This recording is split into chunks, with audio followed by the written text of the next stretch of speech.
이번에 투두리스트로 출연하는 이미숙입니다. 안녕하세요. 서당동에 사는 유영희라고 합니다. 예, 안녕하세요. 저는 박준희라고 합니다. 동작구에 살아요. 조명이 켜지고 내 이야기가 시작된 정지수입니다. 제가 37년의 직장 생활을 이제 막이 내리고 또 나이도 얼추 이제 환갑도 지났고요. 어느 날 갑자기 시간 부자가 되어서 무엇을 할까 생각하고 있었는데 우연한 기회에 동작문화재단에서 신중년 여성 대상으로 프로젝트가 있다라는 정보를 받았어요. 근데 늘 되풀이되는 일상생활이 조금 실증도 나고 재미도 없었을 때 핸드폰에 있는 밴드를 막 검색을 한 거예요. 조명이 켜지고 내 이야기가 시작되었다라는 것을 한다는 것이 있는 거예요. 그래서 이 곡을 읽고 자기 자신만의 독백으로 만든다라는 말이 너무 신선하게 와닿았고요.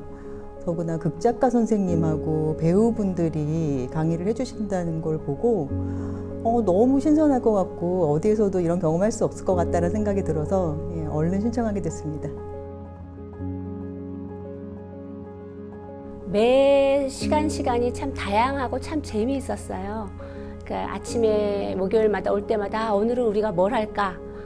아무것도 모르고 와서 이제 펼쳐지는 그 보따리가 참 재밌었는데 아마 시공을 초월한 자기 세계로 들어가는 그런 시간이 있었던 것 같아요. 그때 제가 5살, 6살 이때 아주 어린 아이 때로 돌아갈 수 있었고 그때 알아차리지 못했던 어떤 걸 발견을 했고 또 같은 출연자들은 심지어 태아 시절로 돌아가신 분도 계셨어요. 너무 신기했고 정말 재미난 울컥했던 그랬던 시간이었던 것 같아요.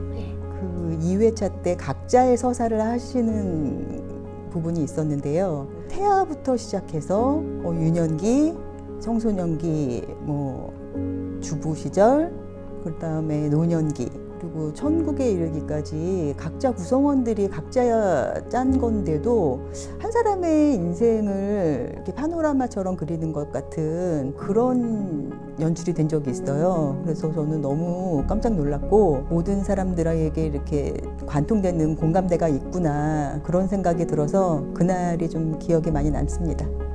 제가 그 상황극을 할 때였는데 길거리에서 갑자기 다리가 아파서 다리를 이렇게 질질 끌면서 가는 그런 모습을 재현하는 거였거든요. 그때 제 행동을 재현을 하니까 다시 똑같이 아픈 느낌이 들었어요. 그래서 막 울컥하더라고요. 그때 그 다리가 아플 때 막 너무너무 두려웠거든요. 정말 무서웠어요. 근데 그게 막 올라오더라고요.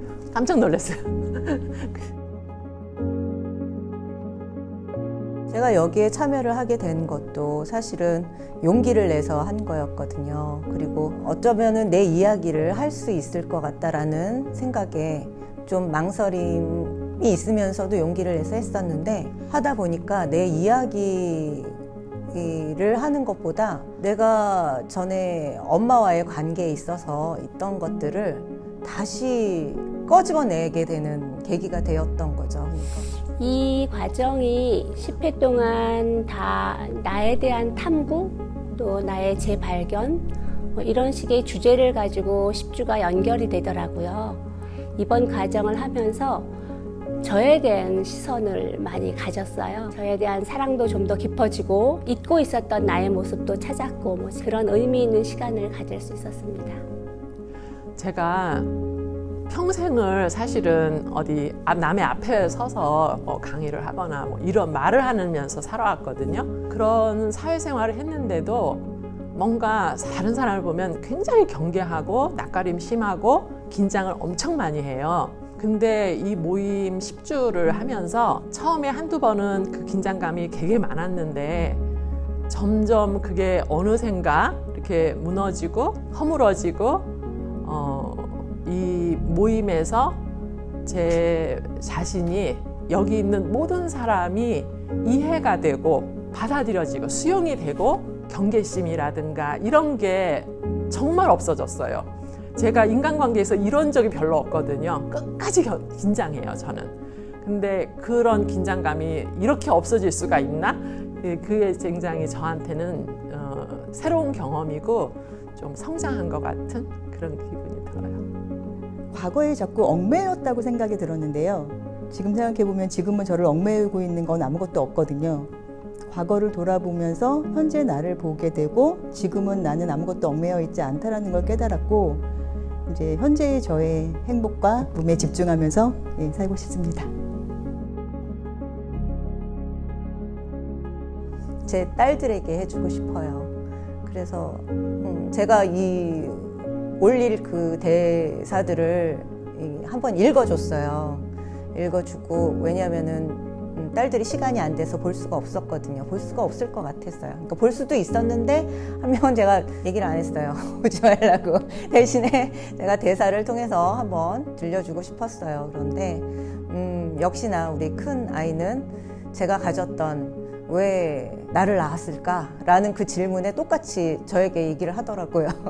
그래서 우리 아이들도 내가 어렸을 때 느꼈던 것들을 비슷하게 느끼고 있는 건가? 라는 생각을 좀 잠시 했었습니다. 제 독백은 사실 누군가한테 들려주는 것보다는 제가 저한테 하는 말이에요. 그동안 잊고 있었던 것들, 마음속에 꽁꽁 묶어놓고 하지 못했던 말들, 그런 것들을 제가 저한테 던지는 그야말로 독백이었고요. 딸들이요.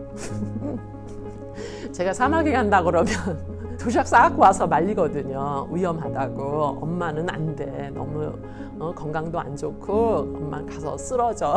아니야, 엄마 갈 수 있어. 그런 걸 좀 보여주고 싶은데 엄마의 인생에 무엇이 있었을까 이런 생각을 많이 해봤는데 엄마의 삶에도 기쁨이 있었을까 생각해보면 엄마의 인생의 기쁨은 일말의 저였을 것 같다는 생각도 들더라고요. 그래서 엄마에게 들려드리고 싶습니다.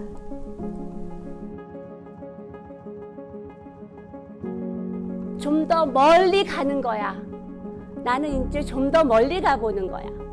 뚜벅뚜벅 걸어가고 있는 나의 뒷모습 아름답지 않아? 뭐 아무것도 안 되면 어때? 어차피 인생 한바탕 꿈이니까요. 한 발 한 발 힘주며 서 있을 수 있었어. 감사합니다.